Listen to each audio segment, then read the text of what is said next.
যুবসাথী বন্ধুরা মাধ্যমিক পাশ করার পরেই তারা ১,৫০০ টাকা করে পাবেন। নমস্কার বন্ধুরা, আরও একটি নতুন ভিডিওতে তোমাদের সকলকে জানাই স্বাগতম। তো তোমাদের সঙ্গে আমি রয়েছি মোহন, আর তোমরা দেখছো তোমাদের প্রিয় ইউটিউব চ্যানেল বঙ্গ চাকরি। তো বন্ধুরা, গুরুত্বপূর্ণ একটি ভিডিও নিয়ে চলে এলাম।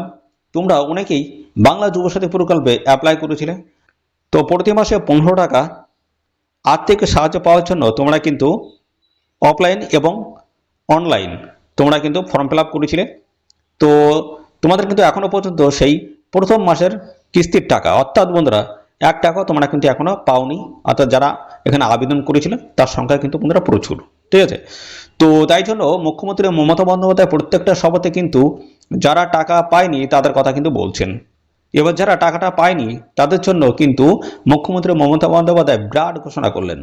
3টি পয়েন্টে তিনি জানিয়েছেন কী কারণে টাকাটা দেওয়া হচ্ছে না বা টাকাটা আসছে না, সমস্ত কিছু পরপর তোমাদেরকে জানাবো এবং তোমাদের কি করতে হবে সমস্ত কিছু পরপর তোমাদেরকে জানানো হবে এই ভিডিওটির মাধ্যমে। তো ভিডিওটা ভালো লাগলে এবং ইনফরমেটিভ বলে মনে হলে অবশ্যই তোমরা ভিডিওটিতে একটি লাইক ও শেয়ার করে দেবে। চ্যানেল নতুন হয়ে থাকলে অবশ্যই চ্যানেলটিকে সাবস্ক্রাইব করে রাখবে, আর অবশ্যই ভিডিওটি প্রচুর পরিমাণে শেয়ার করবে।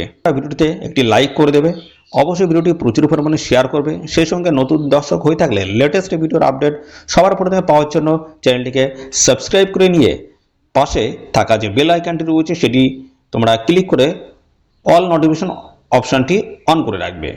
লেটেস্ট আপডেট তোমরা সবার প্রথমে পেয়ে যাবে। সেই সঙ্গে তোমরা এই মুহূর্তে ভিডিওটা রাজ্যের কোন জেলা থেকে দেখছো অবশ্যই তোমাদের জেলার নামটি কমেন্টে লিখিয়ে জানিয়ে দেবে। তোমাদের জেলাভিত্তিক কোনো গুরুত্বপূর্ণ আপডেট যদি প্রকাশিত হয় তো তোমাদেরকে সবার প্রথমে কিন্তু জানিয়ে দেওয়া হবে। তো বন্ধুরা, প্রথমে তোমাদেরকে জানিয়ে রাখি যে বাংলা যুবসাথী প্রকল্প শুরু হওয়ার কথা ছিল 1 এপ্রিল 2026 থেকে। তবে রাজ্য জুড়ে ভোট ঘোষণা হয়ে যাওয়ার আশঙ্কায় বা গোটা রাজ্য জুড়ে এমসিসি বা মডেল কোড অফ কন্ডাক্ট লাগু হয়ে যাওয়ার আশঙ্কায় হঠাৎ করে মুখ্যমন্ত্রী মমতা বন্দ্যোপাধ্যায় সিদ্ধান্ত পরিবর্তন করেন এবং 7 মার্চ তিনি কিন্তু ঘোষণা করে দেন যে আজ থেকেই বাংলা যুবসাথী প্রকল্পের টাকা দেওয়া শুরু হবে। সেই মতো কিছু সংখ্যক আবেদনকারী 7 মার্চে পেয়েছিল। তারপরে আস্তে আস্তে অনেকে কিন্তু গোটা মার্চ ধরে টাকা কিন্তু পেয়েছে। তবে আবেদন করেও অনলাইনে হোক বা অফলাইনে হোক আবেদন করেও কিন্তু টাকাটা কিন্তু অনেকে পায়নি বা পাওয়া যায়নি। সেই আবেদনকারীর সংখ্যা কিন্তু নিছক কিন্তু কম নয়, প্রচুর রয়েছে এবং তারা আশঙ্কা করছে যে টাকাটা আদৌ পাবে কিনা। এবারে মুখ্যমন্ত্রী মমতা বন্দ্যোপাধ্যায় সম্প্রতি একটি সংমন্ত্র থেকে যারা টাকা পায়নি তাদের জন্য বড় ঘোষণা করেছেন। তো তিনি কি ঘোষণা করেছেন সেটা তোমরা নিজের কানে শুনে নাও, তারপরে বিস্তারিত আলোচনা করছি। যুবসাথী বন্ধুরা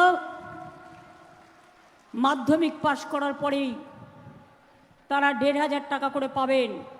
এটা ভিক্ষা বা ভাতা নয় বিজেপির কথায়, এটা তার পকেট খরচ। সে কলেজে যাবে, কোনোদিন ক্যান্টিনে একটু খেতে ইচ্ছে হলো, তার হাত খরচটা কে দেবে? সবাই তো বড়লোকের ঘরের সন্তান নয় যে তাদের পকেট মানিটা পায়, কিন্তু গরিবরা কোথায় পাবে বলতে পারেন? যারা এখনও পাননি তাদেরটা প্রসেস চলছে, কারণ তাদের কিছু প্রবলেম দেখা গেছে, সেটা আমরা চেষ্টা করছি রিভিউ করে করবার, তাকে দিয়ে আবার দরখাস্ত করানো হচ্ছে। তো দেখতে পারলে বন্ধুরা, মুখ্যমন্ত্রী মমতা বন্দ্যোপাধ্যায় যেটা বললেন সেটা হচ্ছে যারা এখনো পর্যন্ত টাকা পায়নি তাদেরটা প্রসেস চলছে, কারণ তাদের কিছু প্রবলেম দেখা গেছে।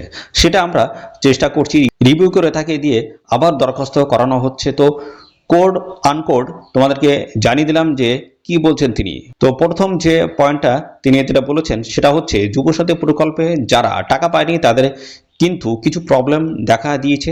এবার এই প্রবলেমটা কোন তরফের প্রবলেম?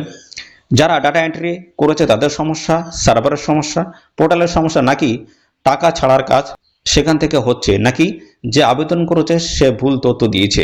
এটা কিন্তু পরিষ্কার নয়, কারণ এ বিষয়ে কোনো অফিসিয়াল ওয়েবসাইটে কোনো আপডেট আসেনি বা অফিসিয়াল কোনো নোটিফিকেশনও কিন্তু এখনও প্রকাশিত হয়নি।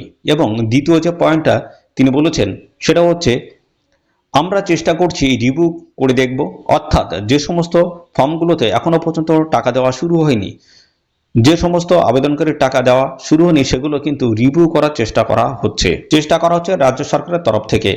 একই সঙ্গে তিনি নাম্বার পয়েন্টে তিনি বলেছেন যে তাকে দিয়ে আবার নতুন করে দরখাস্ত করানো হচ্ছে, এমনটাই তিনি জানিয়ে দিলেন। তবে এখনও পর্যন্ত ওয়েবসাইটে এ বিষয়ে কোনো নোটিফিকেশন বা নির্দেশিকা আসেনি। এবং তোমরা অবশ্যই চেক করবে যে রাজ্য সরকারের তরফ থেকে যুবক কল্যাণ দপ্তর রয়েছে, সেখান থেকে তোমাদের কোনো হোয়াটসঅ্যাপ বা SMS বা কোনো ফোন কল করা হচ্ছে কিনা, তো সেই বিষয়ে তোমরা কিন্তু অবশ্যই একটু দেখে নেবে। ঠিক আছে, তো এই হচ্ছে তোমাদের সমস্ত বিষয় বন্ধুরা। তো এই বিষয়ে নতুন কোনো আপডেট যদি প্রকাশিত হয়, অর্থাৎ তোমাদের নোটিফিকেশন যদি প্রকাশিত হয়, অবশ্যই তোমাদেরকে কিন্তু জানিয়ে দেওয়া হবে। সঙ্গে থাকবে, সমস্ত আপডেট তোমরা সবার আগে কিন্তু পেয়ে যাবে।